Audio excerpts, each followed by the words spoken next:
I remember just sitting there in the silence of just the water and the occasional breathing turtle, and just feeling like this is like, where are we right now? What are we paddling through right now? What is this place? Because this is special.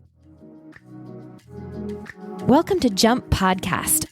I'm your host, Traveling Jackie, and I'm here to explore travel, adventure, and lifestyle in ways meant to motivate you to move and get out and see the world. Let this show be a source of travel advice and inspiration, but remember that in the end, it's you who takes the leap.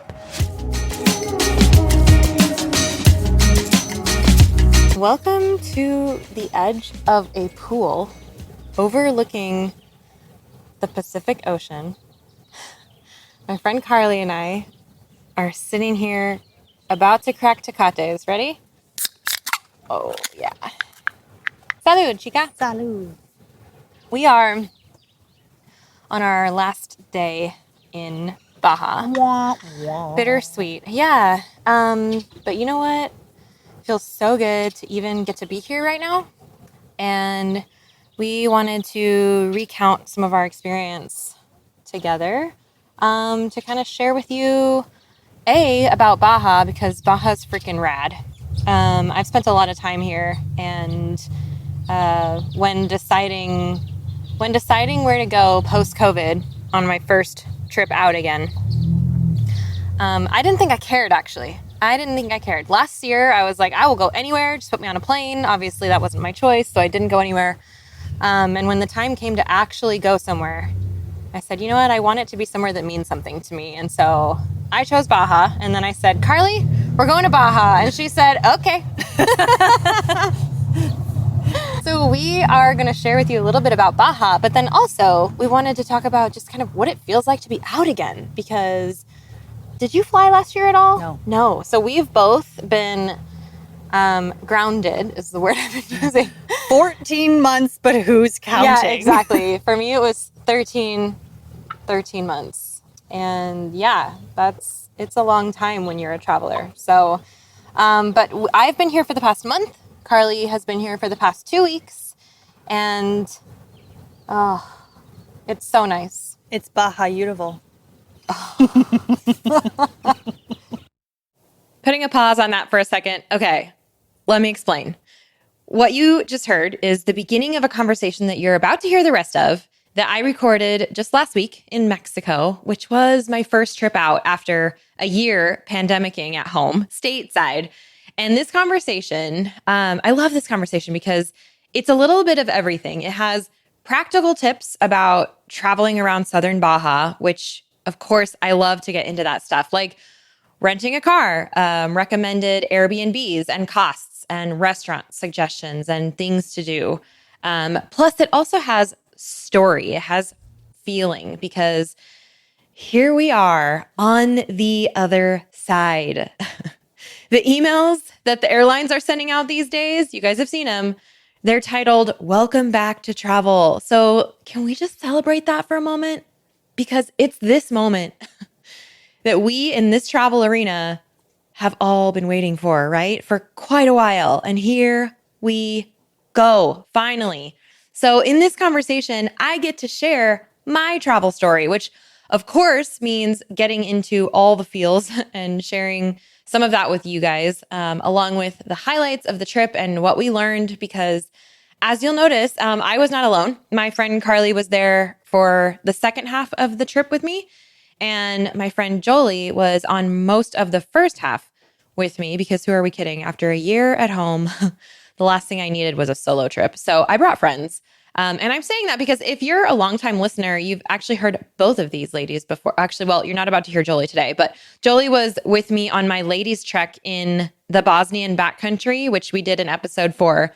So you heard her then. She was there for the first half of this trip. And then Carley and I once had a podcast conversation over fondue, you might recall, after riding bikes across the Swiss Alps for a week. So she's back in this episode today to help me unpack the past month in Baja for you. And if you heard that Swiss Alps episode, I loved that in that episode, you could hear the cheese bubbling, the fondue. Well, in this one, you can hear the birds singing, because we did, in fact, record it poolside at a beautiful place called Los Colibris Casitas in Todos Santos, which is about an hour north of Cabo on the west side of the peninsula. And a lot of the content in this episode was made possible because of Todos Santos Eco Adventures, which not only owns this hotel, but they're also an adventure tour company. And you're going to hear more about those adventures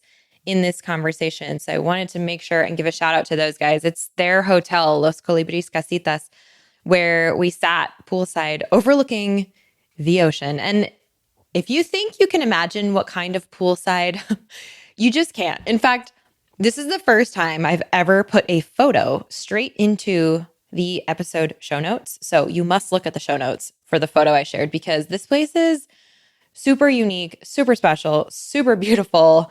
It is where we spent the last few days before heading back to the States after this trip to Baja.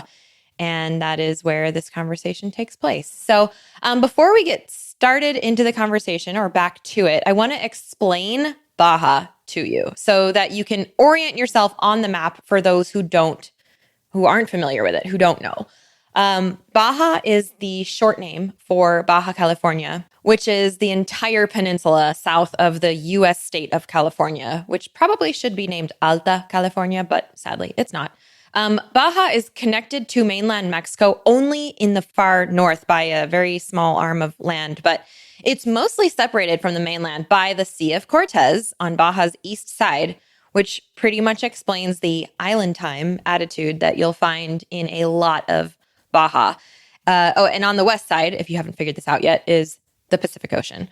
Baja California is split in half and has two states within it, Baja California Norte, which is north, and then Baja California Sur, which, you guessed it, is south. And everything we talk about today takes place in Baja California Sur, which is a state in Mexico. And this place is very close to my heart for reasons you'll hear about in a few minutes. And at the very southern tip of Baja Sur, you'll find Los Cabos, which I'll also explain in this episode to help you guys out in your plans if you're going to end up going there. Most of you will at least be familiar with Cabo when I say Cabo, which is the Cancun of the Baja Peninsula, but pretty much everything in this episode is outside of Cabo. So if you're looking for an all-inclusive resort vacation with a bunch of other gringos, that's fine and dandy, and you could go to Cabo for that and have a great time, but you're probably listening to the wrong podcast. So I was just in Baja Sur for 1 whole month, and I'm about to take you on an adventure trip. So let's set the mood. I can say with experience that this episode pairs well with a Tecate, if you have one, perhaps a Dos Equis or a Modelo or any light beer that you can pretend is Mexican, just throw a lime in it. So grab a beer if you'd like to join us. Maybe close your eyes, not if you're driving, of course, but listen to the birds. Imagine relaxing on a cushioned lounge chair on a stone-built patio next to it was actually an infinity pool amidst a garden of bougainvillea and agave and cactus and birds singing from the trees. You get the occasional visit from the house cats and dogs, and there are little bungalow casitas scattered up and down the hill from you as you overlook the Pacific Ocean. Because yes, sometimes adventure travel means oceanside infinity pools, and we're not sad about that. And if you like what you hear in this episode, as in you want to see yourself doing these adventures, definitely stay tuned to the end, because I have a special gift just for my listeners, and you will find that at the end of the episode. So for now, let's go back to the pool. We're so grateful to Osprey Packs for partnering with us and supporting the podcast, so please stay tuned for more about them later on. I have an opportunity for you to join me in real life for some real travel. Here's the latest Jump Adventures update. We are going to Greece for a bike and boat island hopping adventure this May 9th to 16th, 2025, and we still have space left. Check out jumpadventures.com to learn more and book now. We're going to have a yacht all to ourselves with ensuite cabins on board, so you get to sleep in the same bed every night as we start in Athens and make our way west toward the island of Corfu. You'll have your own bike for the week, e-bike if you want one, for cycling the islands as we go, in between meals crafted by our private chef on board, and all the relaxing you want to do on the top deck under the Mediterranean sun. These bike and boat adventures are our most carefree and relaxed trips. All you have to do is say yes and show up, and there's still space. Head over to jumpadventures.com to grab your spot now, and we'll see you there.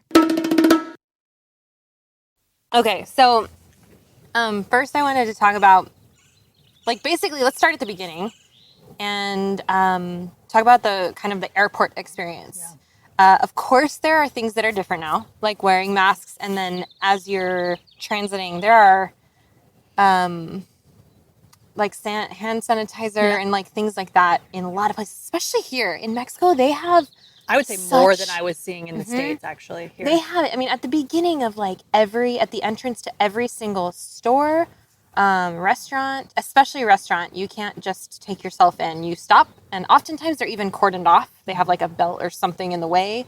They will invite you in only after they take your temperature and watch you put gel on your hands. And that's just how they do it here. And masks are everywhere. Even outside food stalls would have hand sanitizer available. Mm-hmm. I mean, even if it wasn't a restaurant. Yeah. We definitely saw that starting in the airport, really. Although I thought it was really funny that when you come into Cabo, after you pick up your bag and you go through, after you go through immigration, when you go into customs, on the way out, they still make everybody push the damn button. Yeah. The same button. I'm like, well, so much for not COVID. Hand sanitizer there. It's so funny. It's the random selector button, which basically what that means is as far as we know, I'm doing air quotes, it's randomized whether it turns green or red and just lets you buy. And it's supposed to be a random selector search. And then if you turn red, then they'll go through your bag and stuff. But anyway, no, I will say one of the worst experiences that I've had so far happened, unfortunately, right away when I got here. And that is because I wanted to rent a car down here because I'm going to be here for a whole month. And I had two different friends coming down to spend most of the time with me. And so we were going to have a car so that we could just do it easily and do whatever we wanted. Baja is really kind of a place you need to have a car if you want to see anything. And so I went with Hertz because I usually use Hertz in the United States, and that was my first mistake. There's a big thing here that a lot of the car rental companies will charge you. It's actually about double the price. So what you see online is what they'll quote you, and then they'll basically double the price for this, I'm doing air quotes again, mandatory insurance that is required by law, which in my opinion is it's totally bogus. I don't think that that's real at all. However, there's zero way around it. And I was treated really poorly. I could not talk my way out of it, even in Spanish, with the guy at Hertz, and I was just very upset. So anyway, I was supposed to have that car for the whole month, and I took it for 4 days and canceled the rest of the reservation because it was way overpriced and I got really bad service. So I would not recommend Hertz in Mexico, you guys. I would be safe to say I will never use Hertz in Mexico again, even though I use Hertz in the United States. So it's not the company. It's really unfortunately, I think it's the bureaucracy of the country here and then the way they do it. So anyway, my point there that I want to share with you is I do have a recommendation for a car rental. So there's two ways to do this. Either don't get it at the airport at all. So wait until you get to your destination in Todos Santos or something, for example. Rent a car there if you want. I'm not sure how the prices will be different, but I'm sure they will treat you differently because you're not coming from the airport. But if you are coming from the airport, there's one called Cactus Car Rentals. Write that down because they are awesome. Their little slogan is, I think it's, "We make it easy." And I cannot say enough just how these guys made it so easy for me. So I switched my reservation and went with them, and I've been so happy. We even extended it, and I extended it over one email, and they were like, "Yep, here's the price. You're not paying anything extra." They're so cool. So anyway, we've had this little Nissan March, which I didn't even know was a car. She's a little bubble car, and she's rocking it on the Baja roads. And even the dirt roads. Even the dirt, rocky roads. But yeah, Cactus Rental Car. You guys remember that. If you want to rent a car from the airport in Baja, in Cabo, rent from Cactus. And one more thing while we're still in Cabo, I just want to explain quickly, if you don't understand what Los Cabos actually is, there are 2 towns that make up. So a Cabo is a cape. Did you know that? Okay. So Cape, like Cape Cod kind of. So it's there's Cabo San Lucas, and then there's also San Jose del Cabo. And so these are 2 different towns, and that's why they call it Los Cabos together. And so when you book your hotels or your rental cars or whatever, make sure you're paying attention to which town you're in, because the Los Cabos is not one place. It's actually 2 different places. They're about half an hour apart. Cabo San Lucas is the one that's Cancunified, and it's super expensive. And it's like, if you want to go with a whole bunch of American tourists and pay way too much, go to Cabo San Lucas. You'll have a great time. And if you almost want the Cabo experience, but maybe a little bit more local, that would be San Jose del Cabo.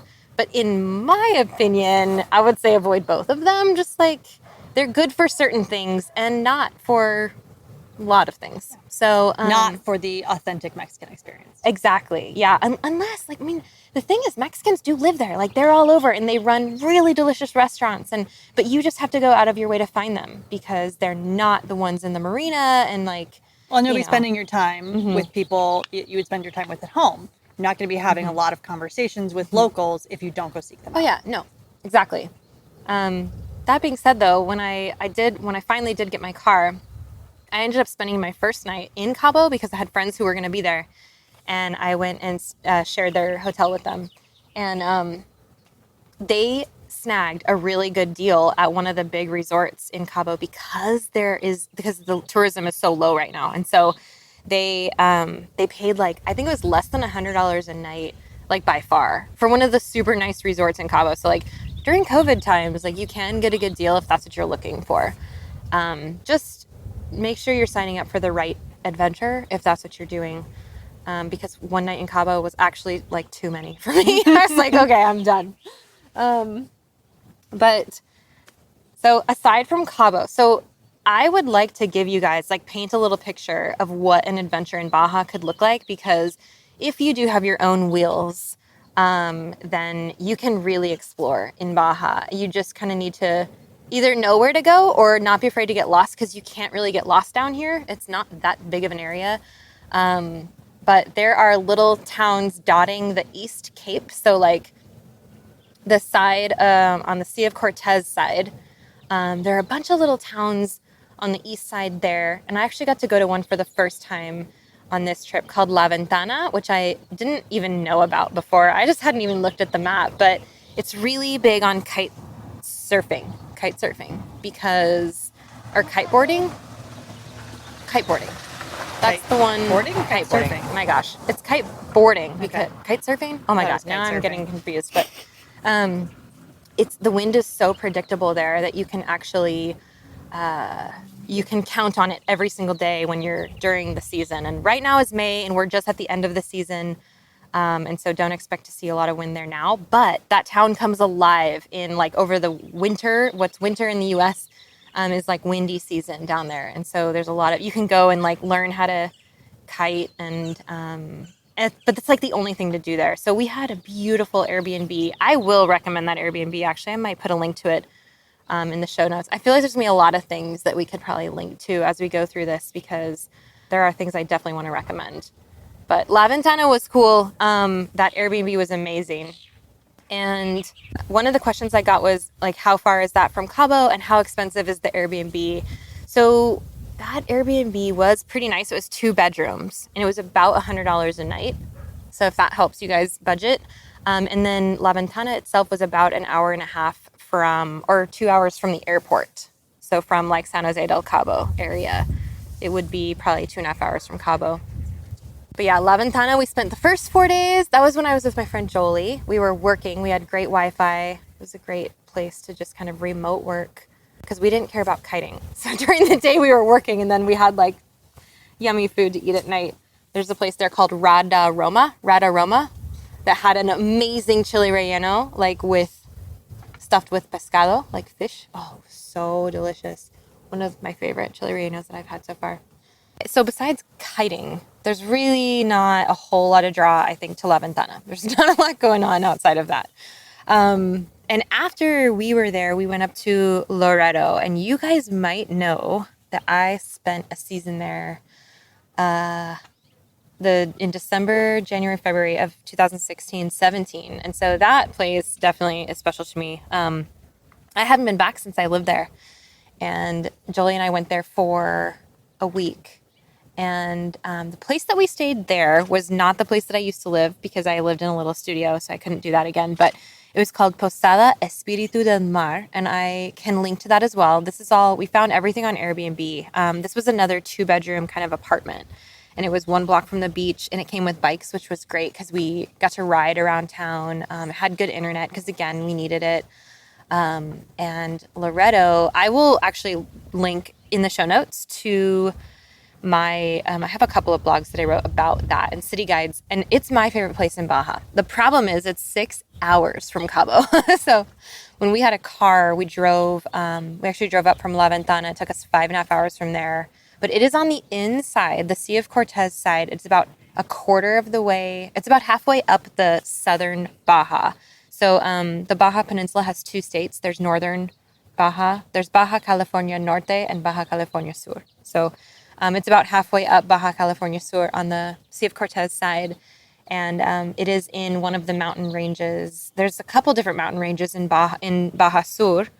The one we're backed up to right now is Sierra de la Laguna. And the one that's outside of Loreto is called Sierra de la Giganta. And they are so freaking pretty, those mountains. There's a mission there. That's actually where the first mission was in Loreto. And so there's a lot of history there. If you guys want like a chill, laid back, really clean, like really beautiful seaside town where you can paddleboard on the water, you can get out and watch whales. On the inside they have, meaning on the Sea of Cortez side, they have humpback whales, fin whales, I think they're called. They have blue whales there if you hit it at the right time, which usually whale season is December to about April.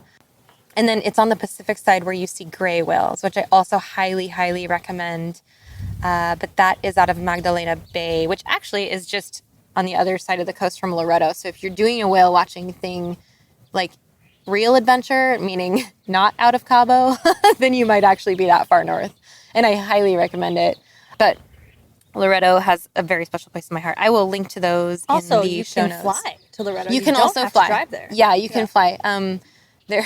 There's right now there's only a flight from LAX, and so it's much harder to get to, which is why it's so cool. But I was also really happy to see that even through COVID, like a lot of things survived there. It was so interesting to see a small town have almost everything still there that I remembered from like 4 years ago, that doesn't happen a lot when as a traveler. You know, you go back to a place and you're hoping or expecting like, oh, remember that place where we got that amazing torta or whatever. It's just closed. It's not there anymore. Or it's changed hands or whatever. Like that happens so much in small towns, and that did not happen in Loreto. But it's probably because they all worked like 3 jobs. And so they all made it somehow, like everybody in the community. But that was super special. It's just really out of the way. And so it kind of, I would say almost deserves its own trip. And it's a sweet place to just go and stay if you want a chill, really delicious adventure. By the way, favorite restaurant there is called Mi Loreto, and it is Oaxacan, which I haven't been to Oaxaca City. I haven't spent much time in the state of Oaxaca. It's been, oh my gosh, 13 years since I was last in Oaxaca State. But the food there is like legendary, and this restaurant in Loreto is Oaxacan, and it was the best meal I've had this month in Baja. So there's that. Mi Loreto, it's called. Okay, after that, so Jolie and I then came back to San Jose del Cabo. Carley flew in, Jolie flew out, I switched out my friends, and yeah, that was 2 weeks ago. Yeah. So what did we do after that, Carley? Oh my goodness. It was actually quite the flurry. After that, we came up to Todos Santos on the west side of the peninsula and stayed at a cute little, at the place where we are now. It was so great we had to come back because the pool just Yeah. Wow. We are at the pool. Sorry, not sorry. We're not sorry about that. We're at the pool. We are at the pool. In fact, maybe I will put a picture into the show notes. I've never put a picture like into the episode show notes before, but I might have to do that. You guys need to see this. It's pretty impressive. It is. It's so beautiful. We're overlooking the coastline and like most of the palm forest, and you can see town from here. And a lagoon. And it's an amazing place for bird watching. Oh my God, there's so many birds. Can we say, I learned that there are 434 species of birds in Baja Sur alone. Which is nuts. And apparently most of them call this place their home. We've seen so many Cardinals, birds. Orioles, thrashers, wrens. Cactus wrens and regular wrens. Mexican thrasher, hooded orioles, regular. Blue, cactus jay, or no, what do you call it? Desert jay? Scrub jay? The blue one? Yep. Scrub jay. Plus there's pelicans and frigates and egrets and regular old hawks. and hummingbirds and sopilotes. What's the big one? What's the... Sopilote. The frigates? No, the vultures? Nope.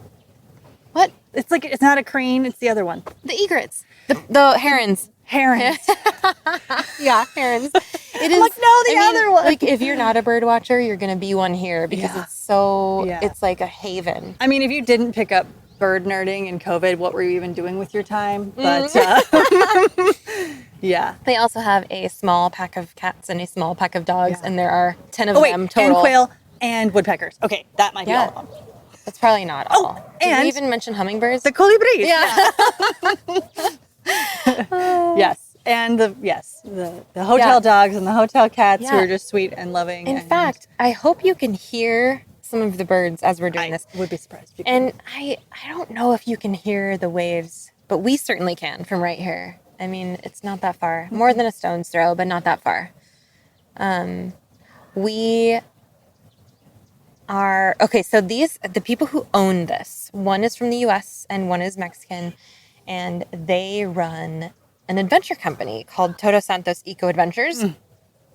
And they are the geniuses behind 2 glamping setups here in Baja. There's one in the mountains, and I got to go straight there after that first night in Cabo. Oh man, this is like the best antidote for like a night in Cabo. It was like going to the mountains, like up into the mountains where there's no service, just like a local family and a rancher like next door, and then this glamp site that's just like each tent, there's only 4.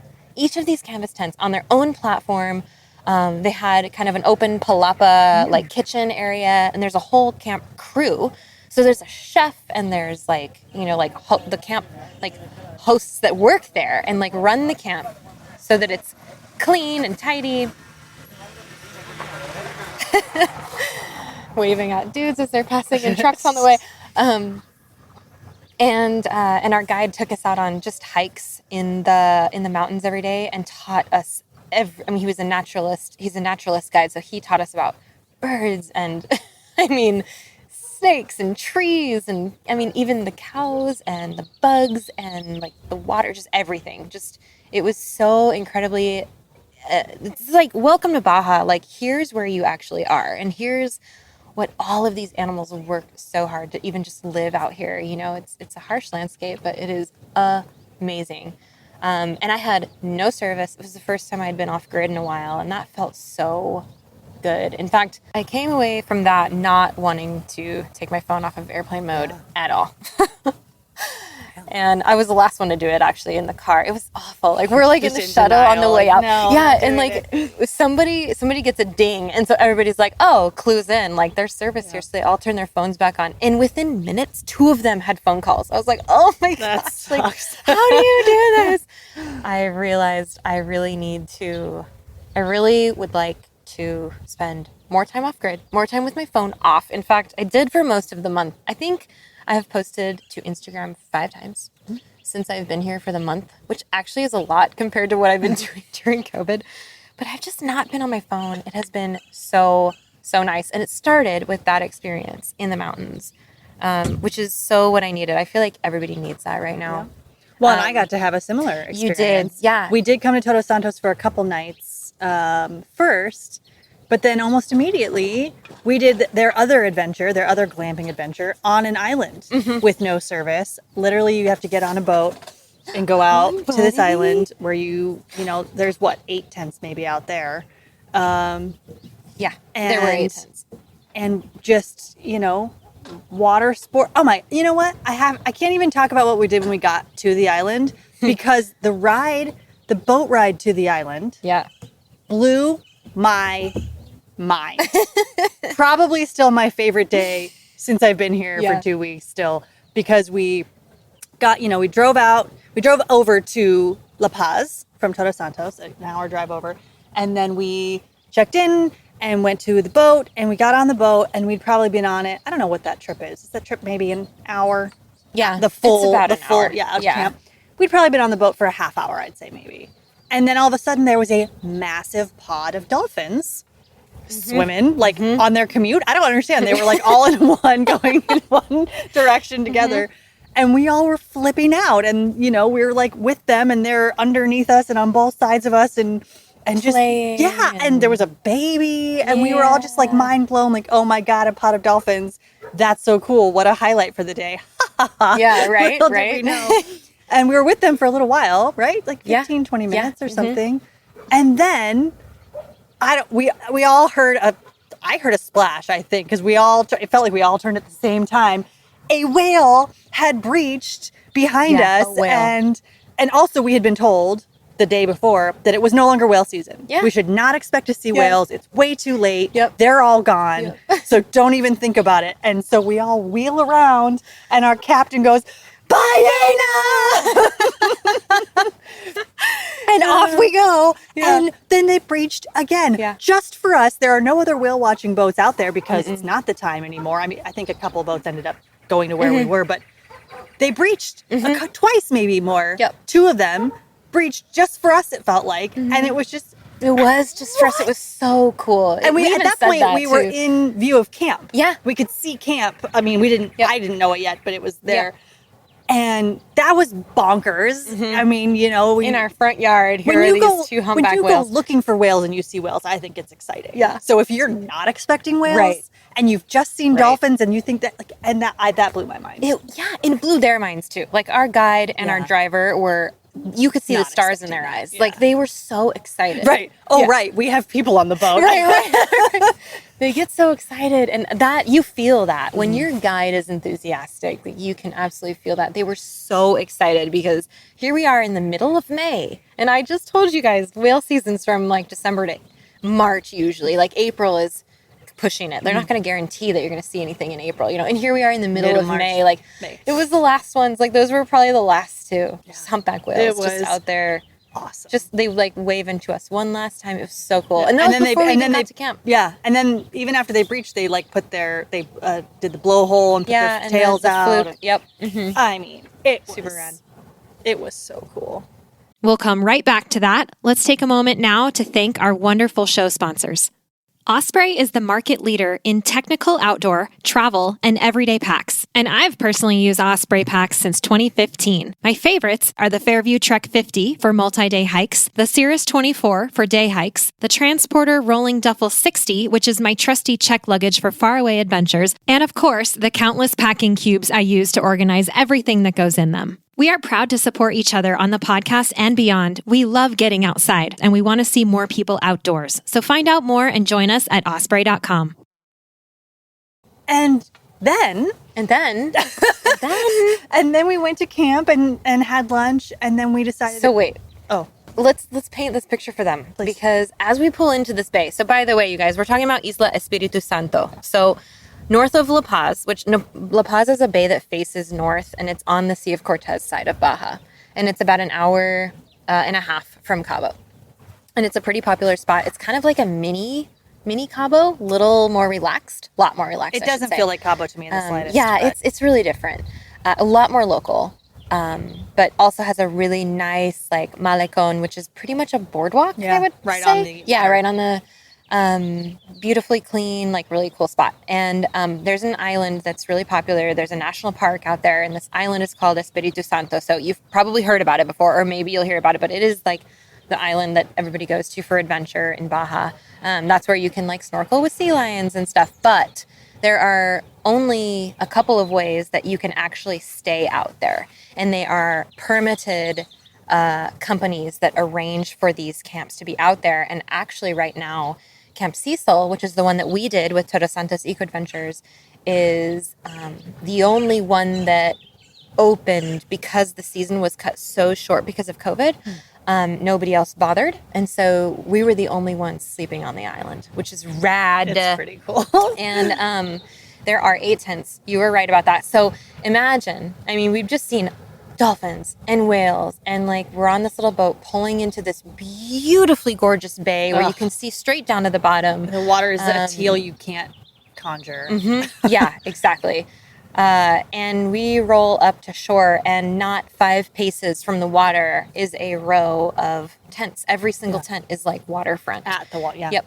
And in the middle, there's a common tent with, I mean, couches. And a table, and like a table that always has coffee and juices, like fresh juices. They're whipping up all the time. Yeah. There's a designated chef. There's a camp host. These guys they're related. Like they're a family. They're lovely people. They do a really, really, really good job. This is a highly recommended experience. It felt to me like it was casual enough, but also very high end. Right? I mean, I felt pampered and right. I mean, it felt like, every dish that came out. Anyway. Yeah, we had like 3-course meals. Yeah, it was gorgeous, and it felt like I was at a Hilton. Yeah, and we were at a beach. On a beach. They were like making our beds during the day. Yeah. Like they attended to our tents during the day.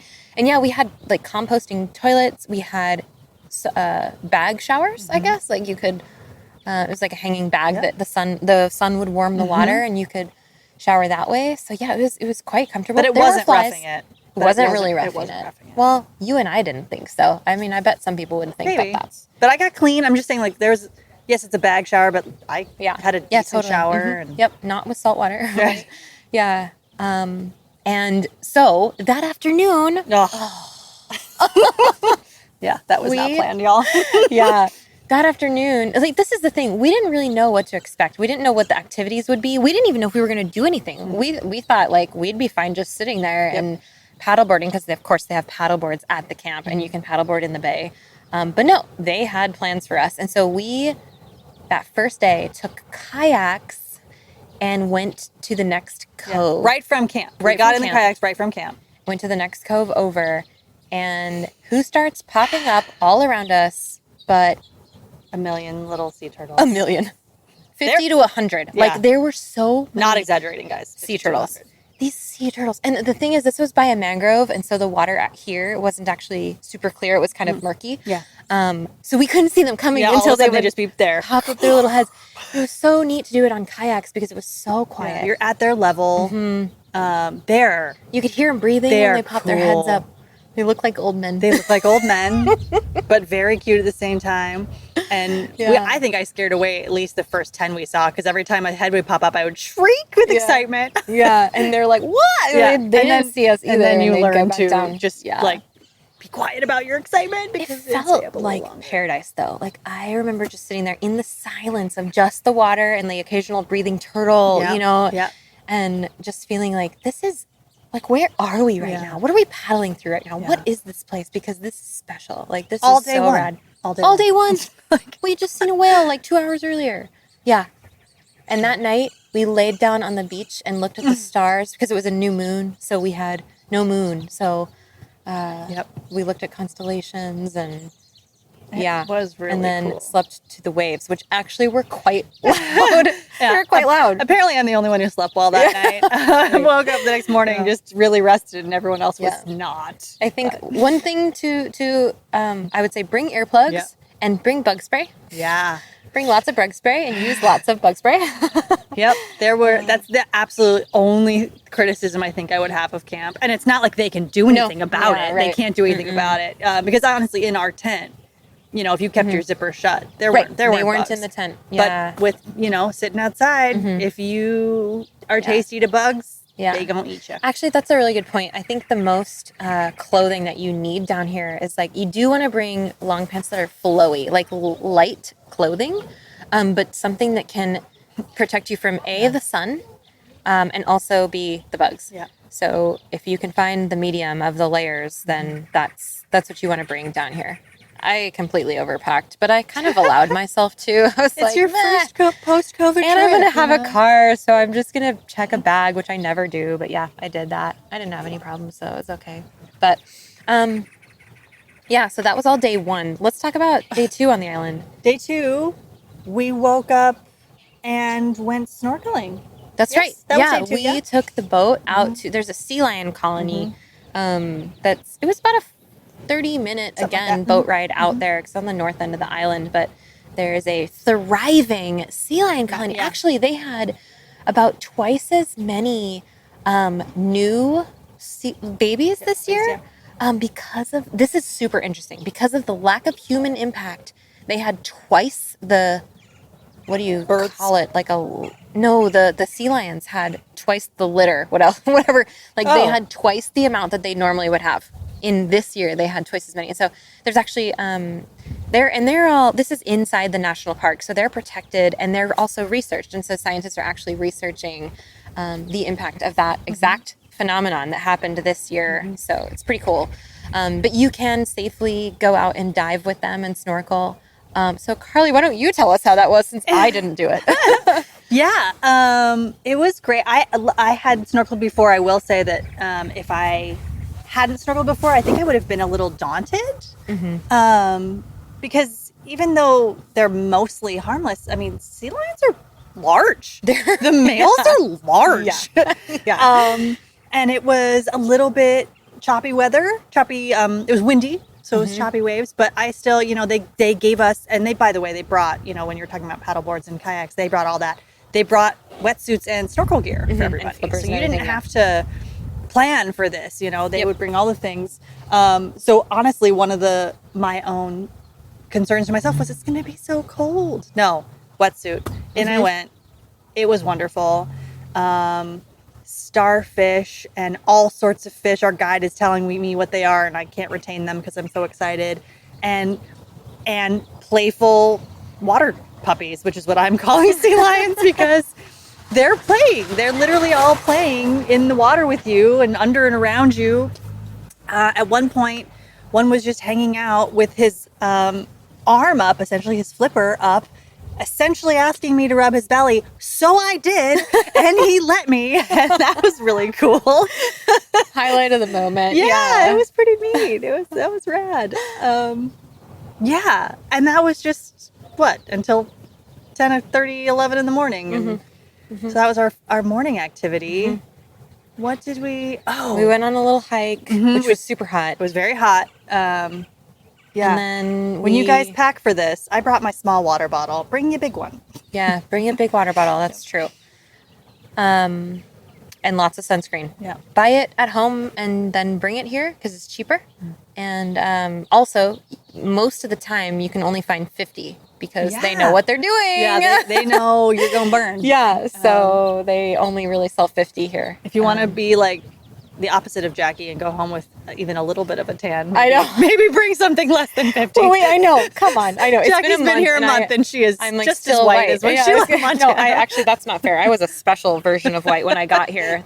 We call that Montana white, or at least I do. But no, when I got back here after a couple weeks, Sergio was like, "You've done a good job at staying white." I'm like, well, at least I haven't burned. I'm pretty proud of myself, actually. Yeah. So, but yeah, after that afternoon was when we took our paddle boards. So after lunch that day, we loaded paddle boards onto the boat and went a few bays over to ostensibly a very small mangrove forest. We had no idea. We're like, where are we going? Yeah. Like, what are we doing? Right, we're on a beach and there's not much there. There's a channel behind, that goes in. You have to know where you're going. You can't see it from out there. Yep. And so we could only go in with paddleboards. Basically, single that's the file. only way to go in. Or with kayaks or something. But we had paddleboards and kayaks. It's so narrow. We had to be single file, and you were still you could have easily touched. You couldn't. I don't think at some point you could have fully reached your arms out. Yeah, for sure. You had to pull in the paddle to. And a great blue heron took flight right in front of me and flew right down that narrow little channel. That was really cool. There were fish everywhere, trumpet fish, the long, skinny ones. yeah, we had that lagoon to ourselves because it's not on a map. Yeah. It's actually Unless not. you know it's there, Yeah. you can't find it. It was super It special. was peaceful. Yeah. It was really, really just lovely. And that was the next day. We also did paddleboarding in the morning In our just own in our little own little bay. bay, which was so cool. Yeah. There were so many fish. There was a coral reef. We saw rays. Yep.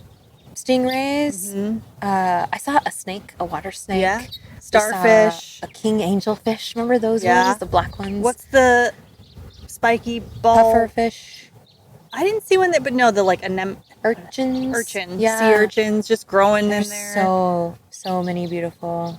And it's right there in front of camp. So. And birds, right? I mean, like there's pelicans and herons in Yep. our little bay. That was Frigates. Yeah, frigate. I mean, it was it was a wildlife safari, and we were 20 feet from where we slept that night. Yeah. You know. And if you guys want to do this, then you definitely need to pay attention to the end because I have a little surprise for you. Ooh. Yeah, that island trip was, so it's called Camp Cecil. That was absolutely the highlight of my trip. And I Agreed. knew it was going to be too. Like my expectations were already high because people just like in my industry, people talk about this. It was like something I need to do, you know? I'm like, finally I get to go do this. And it blew my expectations out of the water. So I had no expectations, and it wowed me. It floored me. Mm-hmm. Yep. Very, very, very cool experience, and definitely my highlight. how's your tecate? It's delicious. So is mine. We're sitting on these lounge chairs around this pool. Jackie And has a puppy curled up I next know, to her. of course. Little Blue. They have 5 dogs here, and they are so sweet. If you like animals, this is the place for you. And one of them is curled up on my beach chair with me right now. He's pretty sweet. Oh my gosh. Okay, so after that, we spent a week in La Paz, Yep. which I do have some Airbnbs I will recommend to you guys if you want to go to La Paz. I'm just going to rattle these off. So if you want to take notes, just take the notes. But these are ones that are tested and approved either by Carley and I, or there were a couple people that were on my first Camp Cecil of the Mountains trip, and they recommended 2 of these to me. So here are 4 Airbnbs that you could look into in La Paz. One is called Casa Allende. One is called Casa El Cardón, which is the name of a cactus. There is Casa Farfalle, which is an Italian name for butterfly. And then there's Casa de las Aves. Those 4, 2 of those, like I said, I didn't stay in, but they were recommended to me and they were really nice. And one of them even had a pool. That was Casa de las Aves, I think. And then we stayed in Casa Allende and Casa El Cardón. They all start with Casa, that's funny. Well, they're all casas. Yeah, those ones I can say we stayed there. We liked them. You could do it too. And there's a breakfast place in La Paz called Maria, California that had beautiful breakfasts. And our favorite fish tacos ended up being at Claro Fish Jr. Claro Fish Jr, which is the weirdest name. We kept calling it Carlos Jr, but Claro Fish Jr and it's so affordable and it was so fresh and so Speaking delicious. of affordable, you mentioned your 2-bedroom Airbnb in La Ventana was about $100 a night. Yep. Both of our 2-bedroom Airbnbs, the Casa Allende and Casa El Cardón, were, I think the one was $45. $55 and $39 a night. Yeah, Super which cheap. is crazy. For a 2-bedroom, we each had our own completely space. affordable. We had Wi-Fi. We had kitchenettes. I mean, talk about affordable. Both run by women, so Yep. they were nicely furnished and clean. Yes, very clean. Which is a thing. Yes, and the food was In La very Paz. cheap. In La Paz, yeah, Yeah, so it was cheap. very affordable. But be careful when you go to La Paz because it gets very hot. Like this is kind of the wrong time of year to be there, really, unless you're diving.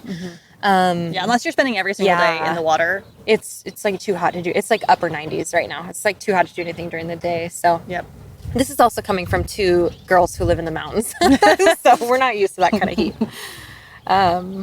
And here we are, come full circle, back at Los Colibris Casitas, which is our hotel in Todos Santos overlooking the ocean. Sadly, we are leaving tomorrow, but this brings up another point, our COVID tests. So right now, the U.S. is still requiring a negative COVID test to re-enter, even for citizens. Blue, please don't bark. And it was super easy. It's so super easy. So Mexico is very much on top of things. They have had protocol in place. Like, I mean, they only shut down for a few months and then they've been rocking it. Like, they are very on top of the COVID scene. And so, especially if you're coming to Mexico, it'll be easy for you to get a test because they're everywhere. We could have had the people come straight to our hotel and test us here, but we happened to just pop in while we were downtown. There's a medical center, and it was 1,000 pesos, which is about $50. We did not need an appointment. Nope, and we got our results back within a few hours by email. So it was super easy. We have the documentation we need to get back on the plane. The U.S. is going to let us back in. We don't even know how long that's going to be a requirement, but don't be afraid of that. It's very prevalent in places where there is, like I would say, modern tourism, like where tourism is a thing. If you're really going off the beaten path right now, it may be harder, but I think those places are still closed. And so I don't know if anybody's going to be doing that right now. So I wanted to talk about just kind of what it feels like to be out again. And maybe we can kind of rosebud thorn this a little bit. So I don't know if you guys, I think you guys have heard me talk about this before, but when we do rosebud thorn on my group trips, we share a rose, which is our highlight of usually the day or the trip. A bud is something that we learned, and our thorn is the low light, the worst part. Oh my God, I could share a whole bouquet of roses right now, but let's start with our thorns and get those over with. Mine was the rental car. Like, I am never, ever, ever renting from Hertz Mexico, and I don't wish Hertz Mexico on any of you, ever. Hertz USA, sure, I like them, but never again. Cactus Rental Car, all the way, baby. That was a big deal for me. Yeah. My thorn was my bug bites on the island. You know, again, it's not their fault. Bugs are around, and they just went to town on me. I think we counted them, and we stopped counting At 50. 50 on one night. It was a lot. And then for essentially the next week, I was, itchy and just Miserable. looked like a leper. So don't forget your bug spray. Don't forget your bug spray. And your pants. Don't forget your pants. Let's do bugs. Buds, yeah. What did we? Well, I've learned so much about actually just like the ecology and like biology of Baja. I loved learning that there was 434 species. Like, that's a fact I've remembered. Species of birds down here. It blows my mind because you wouldn't think. Like, it's when you think about Baja, you think desert, you know? And really, I mean, right now we're staring out over a palm forest. Like, we're in an oasis right here.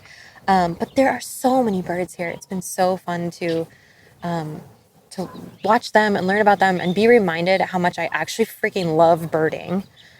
I'll also share a reminder, bud, that it's good to book Airbnbs that are managed by women because you're usually getting a different level. A different, package there. Yep. And I'm reminded also of how much I want to be spending more time in nature, off-grid, without the phone. I've so loved not having my phone on me. When you're traveling, your people don't necessarily text you or call you. Like, there's just been low traffic on the phone, and that has felt really good to just kind of set it down, and just be here, just live in the present moment. And I mean, I know that sounds cliche, we talk about all the time, but it feels so good to actually do it and not just try to capture everything. And, but I mean, I knew we would have this conversation to kind of look back and like share on the podcast. And I feel like maybe in the next month when I'm missing this, like, I can go through and that's when I'll share my pictures, but like in the moment, that's for me. I'm just so enjoying this right now. So, I have a couple of buds as well. I would say, I am not a person who does nothing well. And I am learning to do nothing. we have spent the last couple days poolside, y'all. And that's it, really. I mean, we went into town for tacos a couple times. Tacos and ice cream. Tacos and ice cream and beer. But doing nothing is not as easy as it sounds. And I'm learning to enjoy it. And I'd like to continue learning that. I love that. I was also pretty stoked to sort of see, the other side of things. We've all been, probably most of us have been stuck at home for a long time. And, you sort of get into your tiny world, right? We've all sort of like learned new ways to live. And it's nice to see that some people are still out here doing the thing, but they're doing it right. They're wearing their masks. They're being, respectful of other people, but they're still living their lives. And it's nice to see, it's nice to not just read it on the news. Do you know what I mean? Like, it's nice to come out here and see, experience how we're all sort of learning the new normal, and not in a scary way. Yeah. Actually, when I landed, I felt like I was the last one to the party. When I actually got out of the airport, and just the sheer amount of people who actually are traveling right now, it blew my mind. Blew my mind, and I thought, wow, I'm the last one to the party. Things are kind of still going down here, but they're doing it. But they're doing it right. They're doing it right. That's the thing. They're keeping themselves they're doing and a really us good job. Safe. And they have to, because they do not have the vaccine luxuries, privileges that we do. That's correct. And so we are respecting them. They are respecting us. It's really cool. Yeah, it is really cool. Good for buds? Yeah. Okay. Roses. Oh my goodness. Pick a rose. I actually want to share this. I had a moment. Carley was there. We were at an Italian restaurant in Mexico, as you do. And this was cool. We had just finished a delicious dinner. And I was debating whether to get the tiramisu or not, which honestly was probably just a silly, yes. Why is it a question? The answer is yes. But I wasn't going to do it. And then I changed my mind, right as she was bringing us the bill. I was like, you know what? In a month, when I'm home, I'm going to be like, just order the damn tiramisu. And so I ordered the tiramisu, even though Carley said she wasn't going to share it with me, because usually I can't eat that much by myself. I did it anyway. I ordered the tiramisu. And while I was eating the tiramisu, this song came on. And they had been playing Italian music at this restaurant, obviously, the whole time we'd been there. And they were artists that I recognized. I'm like, oh, this is my music. I love this. But this one song came on that I do not hear outside of my own Spotify playlist. And to hear that, I don't even know if I can explain this to people listening, but I am a traveler because it is me. Part of me thrives in Montana. Part of me thrives in Latin America. Part of me thrives in Italy. I have all of these lives that have become part of this one experience that I have. And when I cannot access the other ones, I feel like I atrophy. Only one Jackie was alive this last year. It was the one who lives in Montana. As much as I love Montana, I was missing so much of me because I wasn't able to, exercise those muscles just like you would, with muscles of your body. It all makes the body function, right? And that's travel for me, and all of these places, all of these study abroad experiences, the languages that I speak, it all makes up my whole experience. And when this song came on, I actually teared up because I've never heard that song outside of my own Spotify. I just haven't. And here we are in Mexico, and it's an Italian song that I love. It's so pretty.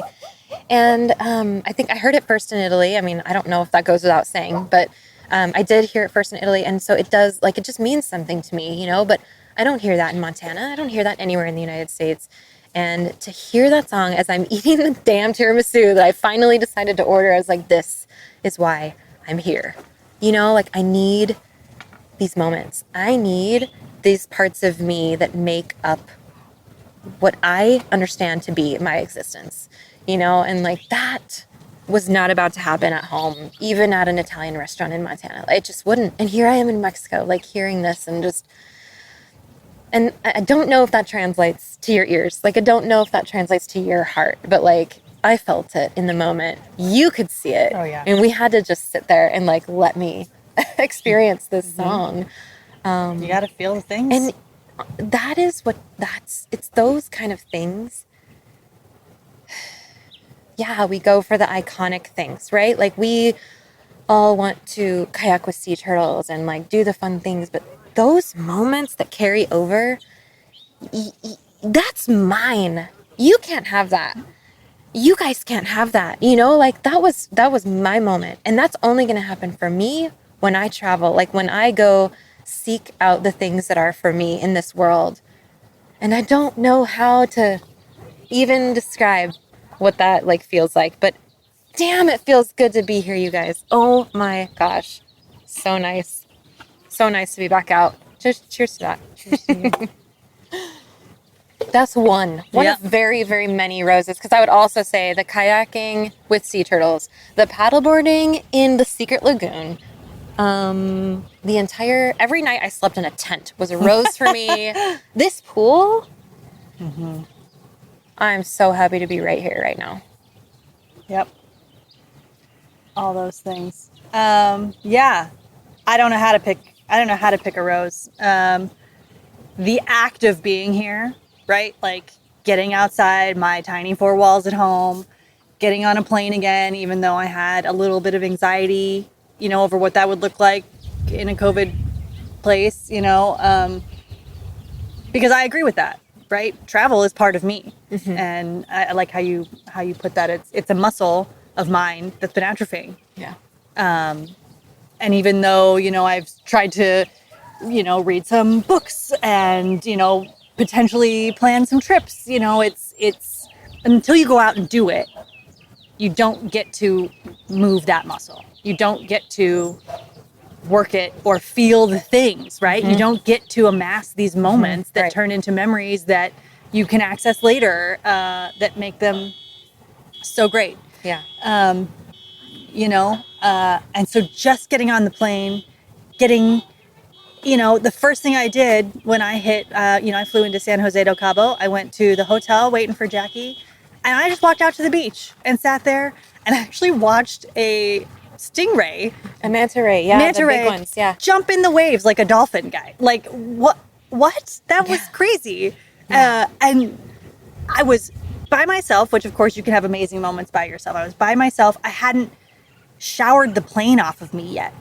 You know, and I like had that moment immediately, and I was like, yes, like this, I needed this. Yes. I just needed it. And you know, you can talk about it all day long, and until you're in the moment, you don't get to, work that muscle. And, and every day since then, whether full of sea turtles and whales, or, you know, on the days when it was so hot that we couldn't do much of anything, sitting by a pool, learning how to be still, you know, all those things are what give me life. And, you know, every single moment's been a rose, just because I couldn't have any of them for so long. You also gave me a rose that I want to speak out loud. You guys, if you've looked at, or if you've been on some of my group trips, or if you've looked at any of the photos, you know that I usually bring photographers on my trips. And one of those photographers, his name is Hassan, and he lives here in Cabo. He lives here in Baja. He lives in Cabo. And he came and joined us because he was our photographer on the Jordan trip. And Carley was on that Jordan trip. And so he came and joined us for dinner here in Todos Santos the other night. And we did this. We did Rosebud Thorn with the three of us. And Carley's rose was getting to reconnect with people that she's met traveling and have a complete experience of getting to do an adventure trip and also do like a remote work trip and also do a totally relaxing trip. Like you've had like this complete trip you shared, and you were so grateful to have gotten to have this wondrous experience. And I had a moment then as well. This was like a rose for me too, because what I do, like my job now, is to create experiences for people. And I have not been able to do that for a long time. And when you said that, I'm like gonna tear up again. I cried. I actually totally cried at dinner the other night, because I realized that without even trying, like I had done that again and brought people together.